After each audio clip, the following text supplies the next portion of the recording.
V180's word for today. Helping you live different every day. The word for today comes from Luke chapter 5 verse 4, where it says, "Launch out into the deep and let down your nets for a catch." I have a question. Are you preparing for God's blessing? After Peter had finished all night and caught nothing, Jesus said, "Launch out into the deep and let down your nets for a catch." After explaining to Jesus that the fish weren't biting, Peter said, "Nevertheless, at your word, I will let down the net." This is from Luke 5 verse 5. Notice an important detail here. When Jesus said, "Let down your nets," Peter replied, "I will let down the net."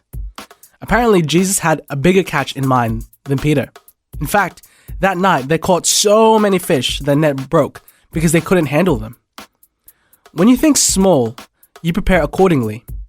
Scripture describes God as He who is able to do exceedingly abundantly above all that we ask or think, according to the power that works in us. This is from Ephesians chapter 3 verse 20. As a child of God, you have within you the power to let go beyond what you have already accomplished and do more than you ever dreamed possible. What's the problem? It's this.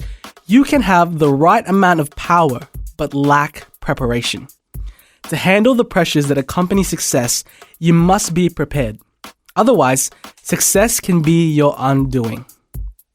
God says He is prepared to open the windows of heaven and pour out blessings so great you won't have room enough to handle them. The question is, are you preparing yourself for greater blessing or simply settling for the status quo? You say you want success. So, are you sharpening your skills, demonstrating your work ethic, and developing new ways of doing things? Are you teachable and open to working with others? In other words, are you preparing yourself? This has been your word for today.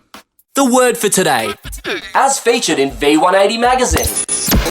Subscribe today at v180.org.au. V180. V180.